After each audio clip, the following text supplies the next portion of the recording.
Hello, I am Citizen Sleeve, and doesn't the game news just keep on flowing? We've got another big one today, so let's crack on with it.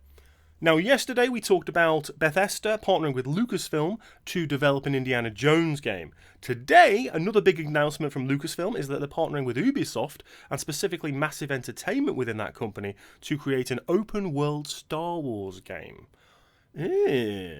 So it looks like the gates have been busted open, and Lucasfilm are now looking at all different kinds of developers and publishers who want to have a crack at the Star Wars license and create something different from what we've seen from EA for the past 8 years.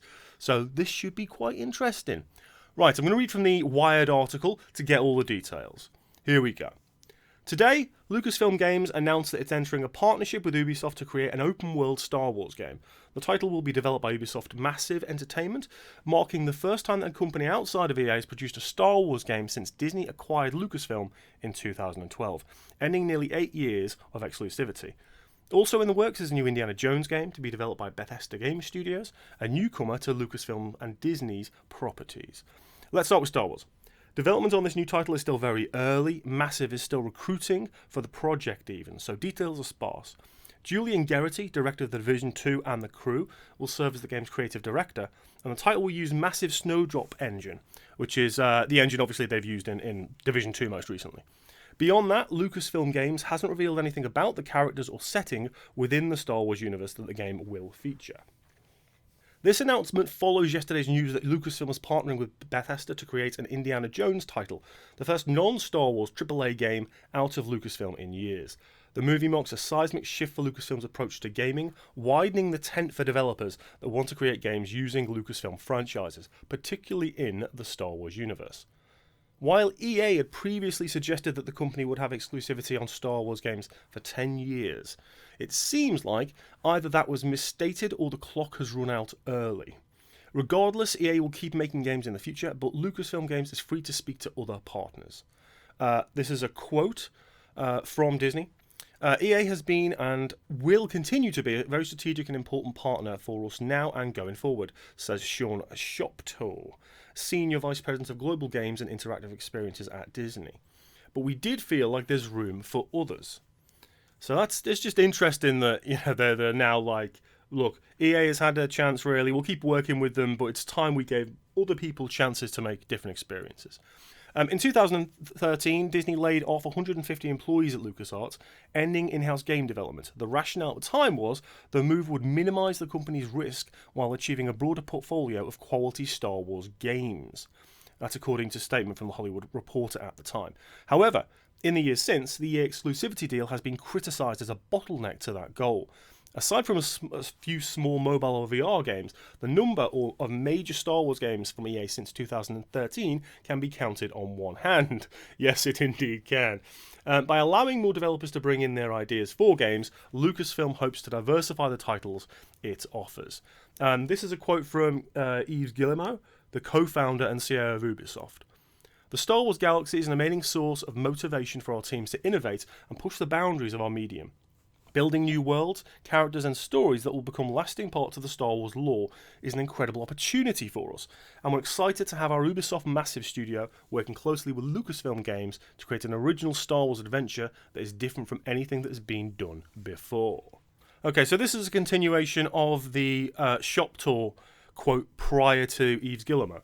I think if you look at the game's landscape, it's such a diverse population of folks across the world that make games, Shopto explains.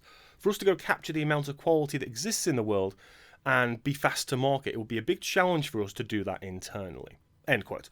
Just like with past EA games, any new Star Wars games will be part of the same Star Wars canon and continuity shared across all the movies and TV shows produced since the Disney acquisition. James Waugh, Lucasfilm's VP of Franchise Content and Strategy, explains that while this means that games won't always connect directly to content or media, the possibility is on the table. Quote from him.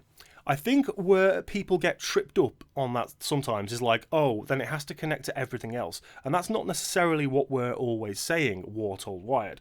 That will happen if it's right for that story. So that's an interesting point, during this article. Just the fact that not only can we now have these canon elements in games, so already we've seen that with the campaign for Battlefront 2, we've seen that with Jedi Fallen Order, so these games then will also feed into that wider universe. So it's going to be interesting how these games do connect and how drastically they connect to what Disney is doing on Disney Plus with the TV series, the new films, all of these different things popping up in the new Star Wars universe. Okay, let's carry on. This new non-exclusive arrangement for Star Wars games, as well as the rest of Lucasfilm's library of franchises, leaves open the door for developers to pitch their own ideas for stories to Lucasfilm Games. We get no shortage of folks knocking on our door wanting to play with our toys, Douglas Riley, VP of Lucasfilm Games, told Wired. Among that camp is Todd Howard. Of course he is. The famed director of Skyrim, among many other games, is also a huge Indiana Jones fan. What's been most inspiring about the indie game in particular is its passion project for Todd Howard, Watt explained. He came in with a point of view and a story that he really believes in. Of course, these franchises are still, in Riley's words, Lucasfilm's toys. Ultimately, we have final approval over everything, Riley explained. While developers, including but no longer exclusively at EA, may have the freedom to pitch ideas for stories to the company, those developers will still be playing inside the Disney Playhouse. Keeping both gamers and developers inside that playhouse seems to be the ultimate goal of the newly rebranded Lucasfilm Games. Increasingly, video games compete for leisure and entertainment time with film and TV. Disney has a long history of dominating film and TV, competing for consumer eyeballs, but it lacks the same level of experience of video games. Leveraging the talent of outside studios could mean consumers spend far more hours of the day inside the company's sprawling franchises than they would if Disney relied on film and TV alone. Here's a quote from Kathleen Kennedy, obviously president of Lucasfilm. As we look to the next 50 years of Lucasfilm, we look forward to continuing the wonderful legacy in games, which has introduced so many memorable characters and stories. These new collaborations will allow the Lucasfilm Games team to pursue fresh and exciting directions in the storytelling of Star Wars and Indiana Jones in imaginative and different ways than those explored by our films.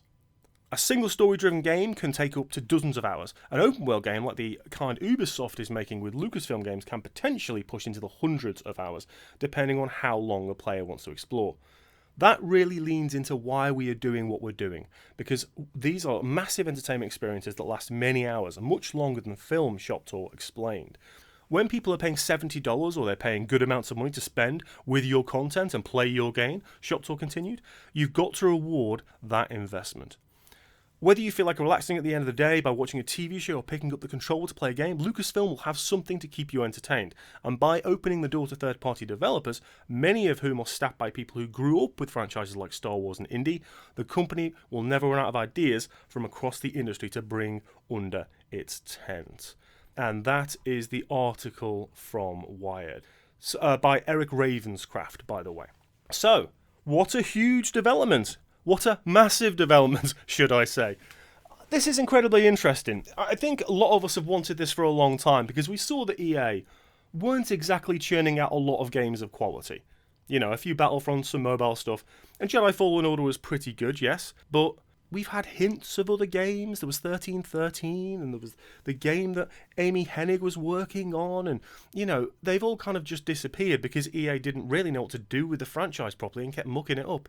Well, now other AAA developers can muck it up. Why not?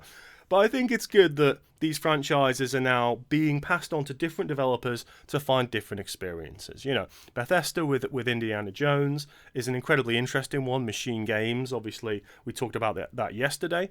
And now we've got Massive Entertainment, the Division guys, looking to make an open-world Star Wars game.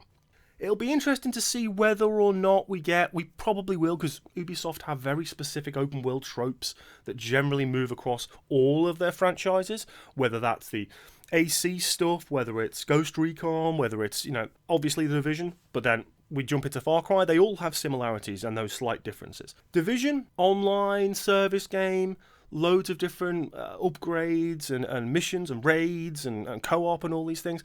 Or are we looking at more of a straight-up Assassin's Creed-esque single-player open-world game environment? I'd prefer the single-player, although to be honest, it would be quite interesting to have an experience in a Star Wars universe that wasn't like the Old Republic MMO, where you could have a group of friends together and you could go on adventures and things. It throws up a lot of questions about what kind of game design we're going to see, what kind of link to the current universe we're going to see, what era it's going to be set in. Are we going to overlap any major characters, or is it going to be a bit like Knights of the Old Republic with an entirely new set of characters and world that took place prior? Are we going to see interesting mechanics? Are we going to see choice-based stuff? Are they going to bring in more RPG elements that we've seen in the more modern, I guess, Ubisoft games? Lots and lots of questions I have. So I'm going to pass it off to you in the comments. Tell me what you think of this deal. Tell me what you think of Lucasfilm's games kind of opening up to other developers. What are your thoughts on that? What do you think we could see from it?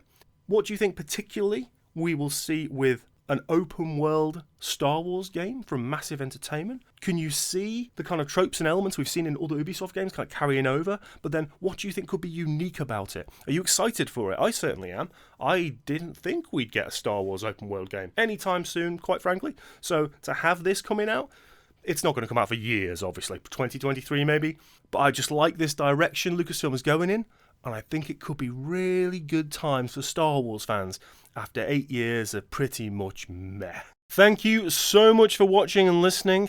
It is an absolute privilege to be able to make videos for you all, and in 2021, I intend to go at it. No more messing about. I'm going to crack on and do a bunch of stuff for you guys. And if you've got anything you would like me to try and do on the channel, game podcast, skits and sketches with random comedy voices, or breakdowns, or if you want me to bring back talking title screens, anything like that at all, any suggestions you've got, put them in the comments, because we want to build a community, right? We want to do stuff together and do stuff that you enjoy watching. I don't want to just do stuff for the sake of it. So if you want me to do certain things, chuck it in the comments, I'll have a gander, and I will consider it. Now, if you liked the video, hit that like button. If you didn't like the video, hit that dislike button. And if you really want to support me, sub to the channel. Get involved. Talk in the comments. Really try and spread the word and get people involved in this lovely thing we call gaming. I'll also be covering TV series and TV episodes, films, all types of different media here and there, and we also have the Last Edit Film podcast over on my other channel, so go and check that out. That's with Silver and myself, and that's where we basically take an obscure often film and just deep dive it and do a nice lovely long in-depth podcast about that particular film. Now don't forget, you can also follow me on Twitch, Citizen Sleeve over there, Citizen Sleeve over on Twitter, Facebook, and the Instagram, as it were. But I'm probably most active on Twitter. Thank you so much for watching again. It's all kinds of appreciated, especially in this brand new year where a lot of us are just beginning again. Take it easy. I will see you very soon.